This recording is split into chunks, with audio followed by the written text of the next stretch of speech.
Mobile ఓటీపీస్కి సంబంధించి Troy నుంచి ఒక కొత్త అప్డేట్ అయితే వచ్చింది. సెప్టెంబర్ 1 నుంచి మనకి ఓటీపీస్ రాకపోవచ్చు. మన బ్యాంకులు కానీ, మన ఫైనాన్షియల్ ఇన్స్టిట్యూషన్స్ కానీ, ఏవైతే మనము ఈ కామర్స్ వెబ్సైట్స్ యూజ్ చేస్తున్నామో వాళ్ళు కనుక ఈ విధంగా అప్డేట్ చేసుకోకపోతే, అదేంటి అంటే మనకి ఇప్పుడు ఓటీపీస్ అంటే మనకి మొబైల్లో బ్యాంక్ లాగిన్ అవ్వాలన్నా, ఏదైనా పేమెంట్కి సంబంధించి ఓటీపీ, లేకపోతే మనకి ఫ్లిప్కార్ట్, అమెజాన్ ఏదైనా ఆర్డర్స్ ఇచ్చినప్పుడు ఓటీపీ కానీ ఇట్లాంటివి వస్తూ ఉంటాయి కదా.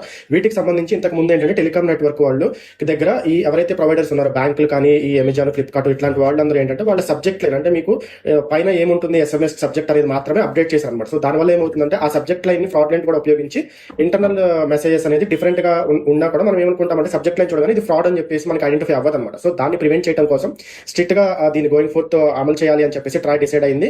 సో సెప్టెంబర్ 1 నుంచి అంటే రేపు ఆగస్టు 31 లోపు అన్ని ఇన్స్టిట్యూషన్స్ మొత్తం వాళ్ళ సబ్జెక్ట్ లైన్ అంటే మీకు పైన ఎస్ఎంఎస్ సబ్జెక్ట్ లైన్ తో పాటు బాడీలో ఏముంటుంది ఫార్మేట్ అనేది కూడా వాళ్ళు రిజిస్టర్ చేసుకోవాలన్నమాట. ఒకవేళ అలా రిజిస్టర్ చేసుకో పక్షంలో మనకి ఆ బ్యాంకుల నుంచి కానీ ఆ ఈ కామర్స్